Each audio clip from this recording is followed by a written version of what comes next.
Hi, welcome everybody. I'm Guy Stewart, VP of Engineering at FatSkunk. FatSkunk is an early stage startup company. I joined the company only recently. I'm presenting here today on behalf of Markus Jakobsson, who couldn't make it. I joined FatSkunk in order to work with some really smart people and learn more about this industry. As VP of Engineering, I'm looking to grow the team and work with other smart people. Now, the title of this is why the traditional AV paradigm is doomed. It doesn't necessarily mean that it's doomed completely. It still has a place. So anybody who works at traditional AV companies, please don't be offended by this title.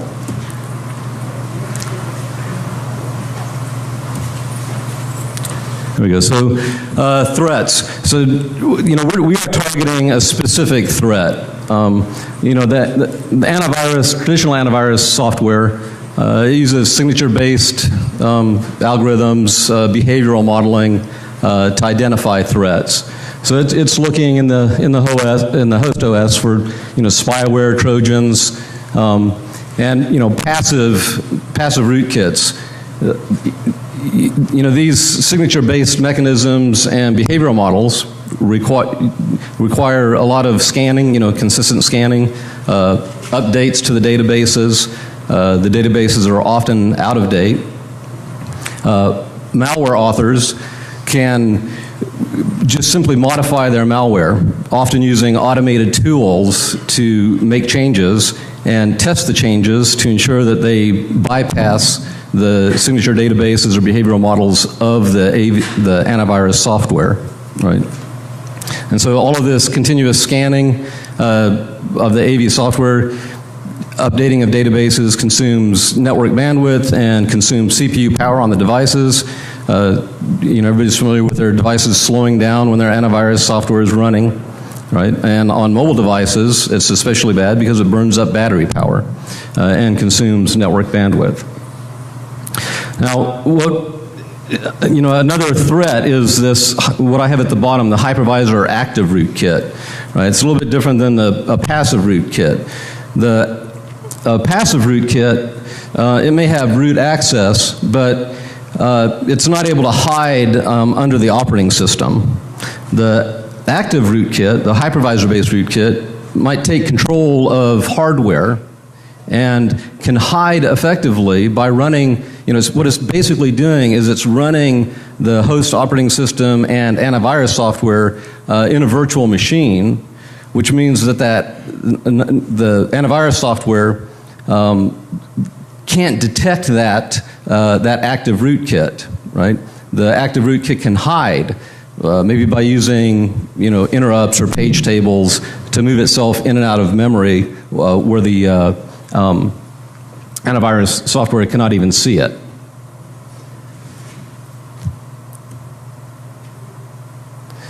So, security, hardware security solutions are also employed, but they have some limitations.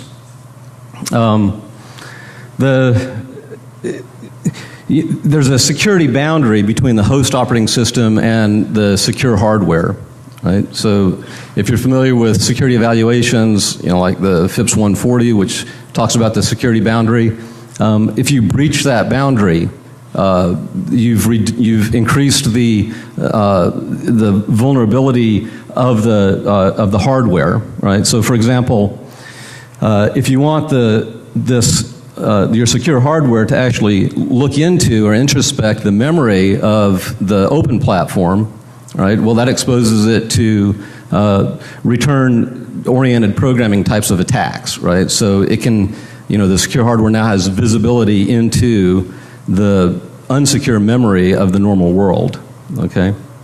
So the antivirus software on a good day, because of, the ability of the malware authors to modify their software, the outdated signature databases, on a good day they can detect about half of the malware that's out there.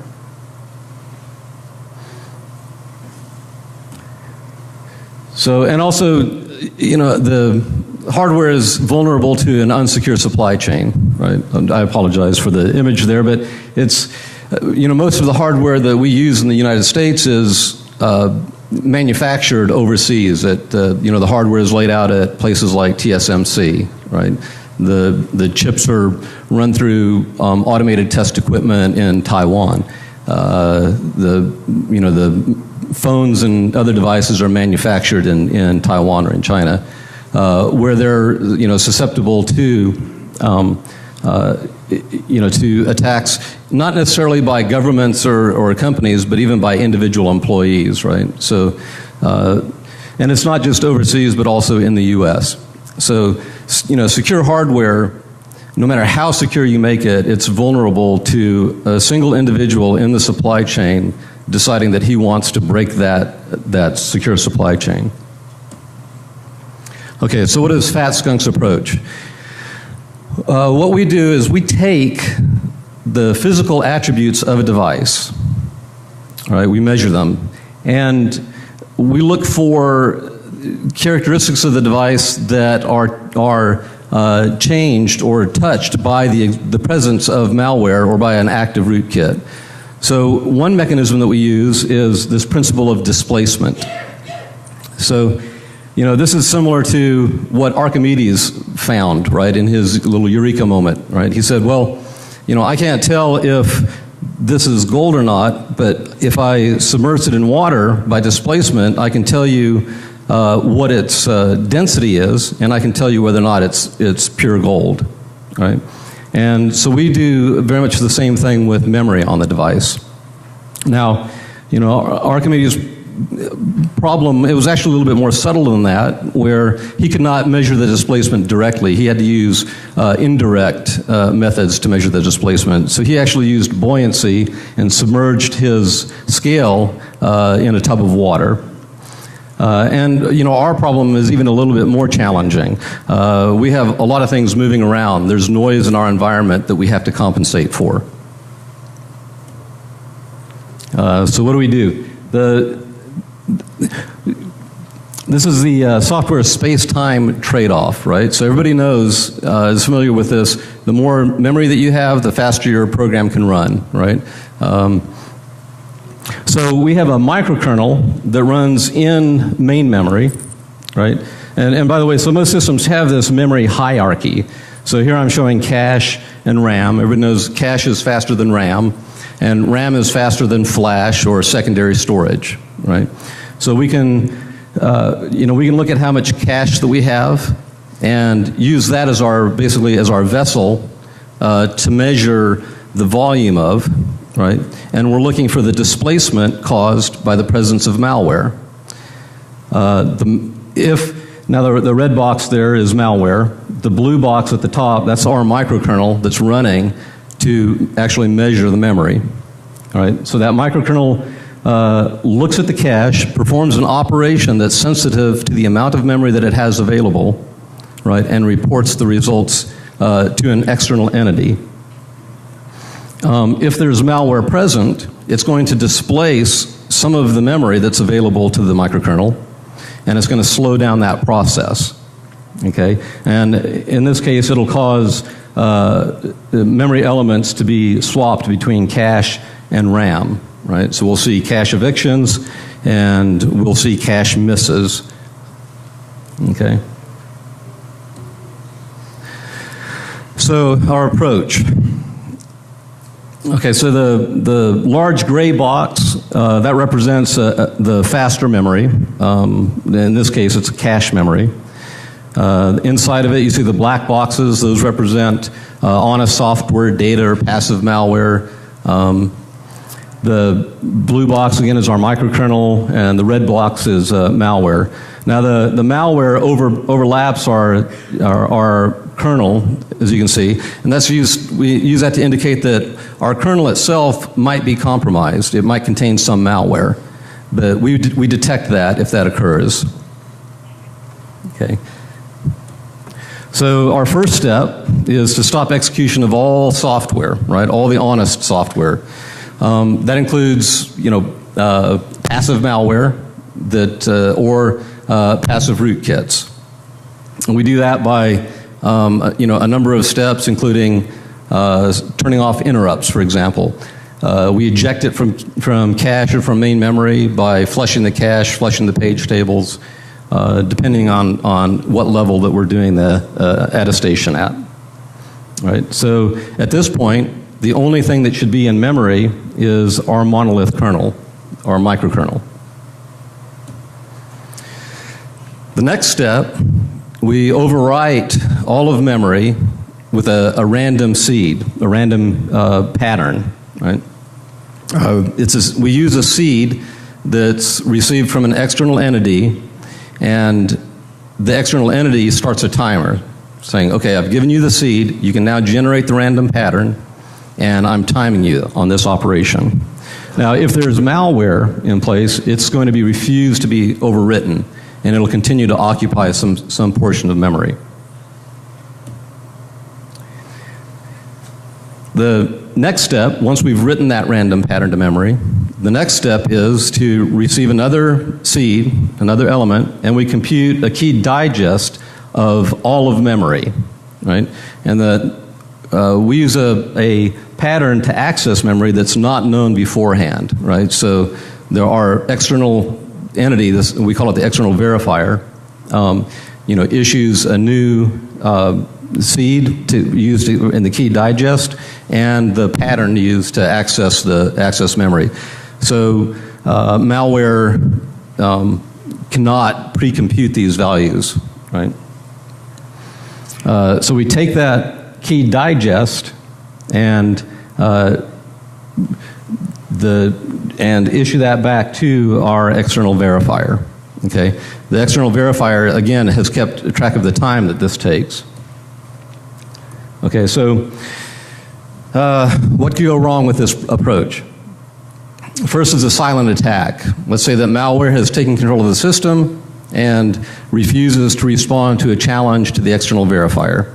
Well, another one is this corrupted code attack, right? Let's say a malware author goes in and makes modifications to our microkernel directly. Another attack is what we call the evil twin attack, right? So somebody takes a copy of our microkernel, modifies that copy, and might leverage the valid copy of the microkernel to make calls into it to perform operations using a form of this return-oriented programming type of attack. The last one that I show here is this evil interrupt attack, where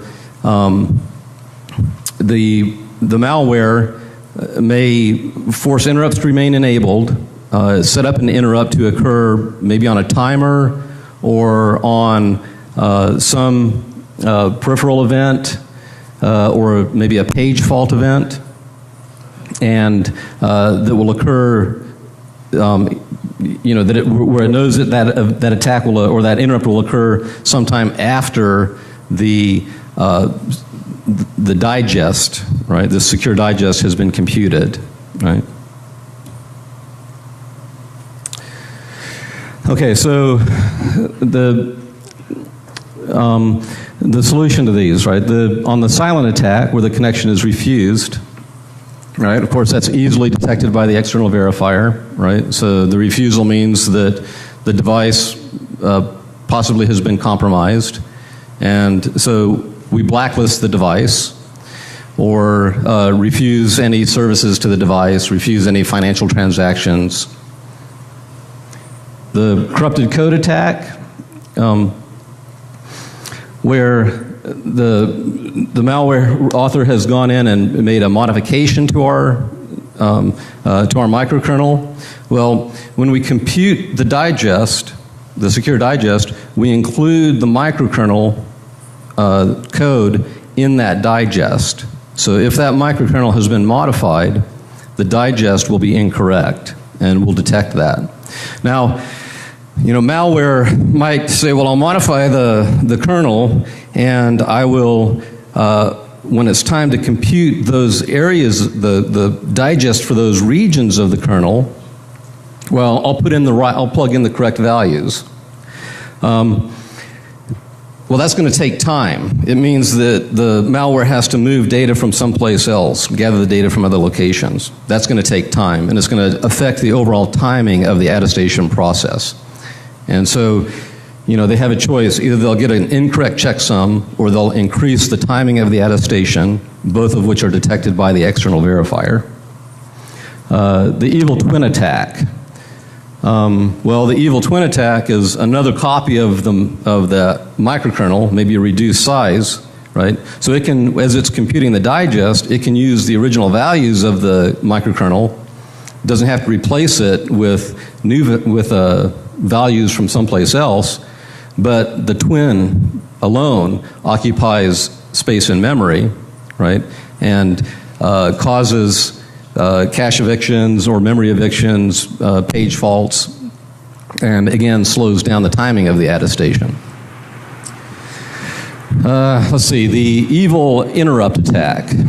Okay, this is where I'm going to, we have a mechanism to detect this as well, and in fact there's a number of other attacks that come into play, and these attacks and the way that they're addressed are laid out in the white paper that we have that's available, I believe, on the BlackHat website, or soon will be. Okay, so what do we do with all of this? All right, there's several, I think, are very interesting applications of this type of technology. This one is not necessarily my favorite, but it's a very interesting application where we set up a secure execution environment. So a rootkit on a device that has control of it may have complete control over the kernel and the hardware. It's talking directly to the processor, it's controlling the cache, RAM, it's controlling interrupts, all aspects of the hardware. Right? It's basically running everything else inside of a tiny little virtual machine, and any software running in that environment has no idea what's real and what's being falsified by this rootkit. Right? So our job is to detect that threat first. So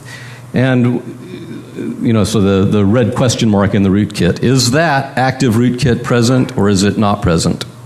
So we run our attestation process. That attestation process tells us whether or not that rootkit, that active rootkit, is present. If we determine that the active rootkit is not present, then that basically asserts that we have a root of trust. It asserts the integrity of this root of trust, right? And we can develop that into the secure execution environment. And so within that secure execution environment, even if it's running in an operating system that's been compromised by other types of passive malware, no matter what it is or how aggressive it is, we can isolate ourselves and perform secure operations inside of that secure execution environment. And those operations can include things like scanning secondary memory, using traditional AV mechanisms to look for malware, right? That's present on the system. Okay, we can perform other types of secure operations. Maybe opening a password vault, or establishing a connection with an external server, maybe an SSL connection.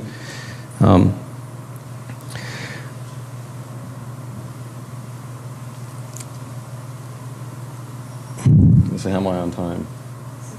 6 minutes. Okay, so I'm gonna run through a quick review of what I've talked about, because I know with only 25 minutes, I know I kind of skipped through a lot of things very quickly. Okay, so one thing I know I skipped through. What do we do first? We perform characterization of a known good device. So we'll intercept this device at manufacturing time in cooperation with, for example, the OEM, and perform a detailed characterization of the device for a variety of different physical attributes of the device. That information is then sent to our external verifier, It's associated with a device at a later point using a secure, unique identity of each device.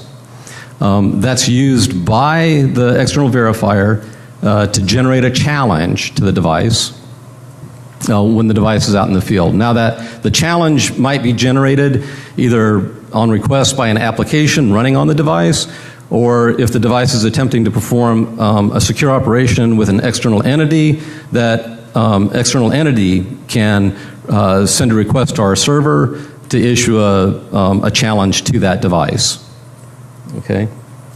The microkernel runs on the device, measuring the physical characteristics of the device, and it's not just a memory. This is a very complex problem, so there's a large number of things that we measure besides memory. Okay. Now, the one mechanism is that the external verifier can perform the direct measurements, right? For example, timing measurements. But if it's far away from the device, it may not have the accuracy that we require, or it may require that the measurements take longer than are desired. So it can use a proxy that we move closer to the device. Could be on a local relay station, or it could be on a desktop connected to the device over a direct connection USB cable. It could be on another chip that's on the PCB of the device. It could be embedded in a secure hardware element that's embedded on the SoC itself, right? The characteristics of that proxy, I'll call it, vary depending on what function it's performing, but it can be used, for example, to perform the very high-resolution timing measurements of the device. And using these techniques, by the way, we've been able to get these attestation times, measurement times down into the sub-milliseconds, so that a user of a mobile device, for example, or of an always-on, always-connected device is not even aware of the fact that we're performing the attestation. And we're able to measure and differentiate these types of attacks in orders of magnitude difference between a non-compromised system and a compromised system. So I think maybe I'll leave it at that and see if we have time for questions. 2 minutes for questions. So, and by the way, I'm new to the company. Markus Jakobsson couldn't be here. I wish he was here to answer your questions, but I'll do the best I can.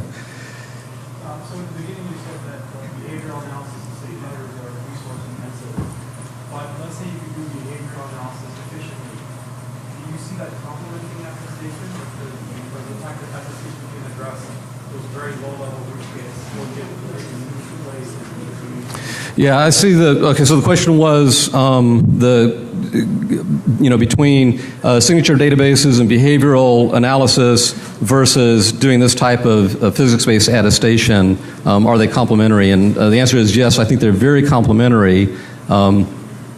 Where we can do ours on demand, and in fact we can say, well, we're going to do this, this attestation on demand immediately before an operation is performed.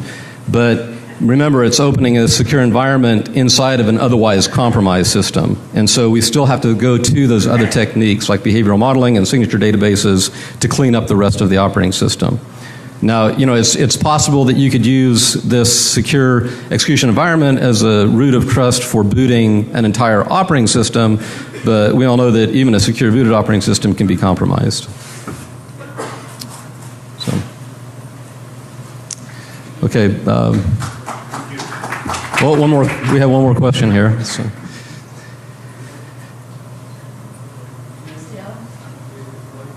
Do you want to think we're just basically headways the issue of proxy attacks that says that there's the ability to use a key on the device, and that it says mobile devices have keys that they use for building, and Intel chips have keys with identity protection. So how are you actually reading the unique key off the device, and why can that not be proxies on the device? Right, and so the techniques that we are using. We still have to leverage the existing mechanisms that are put into the device by the chip vendors and the OEMs, right? So, the mechanisms that are used today to authenticate a device to a network are the same mechanisms that we use. Right. Okay. All right. Thank you.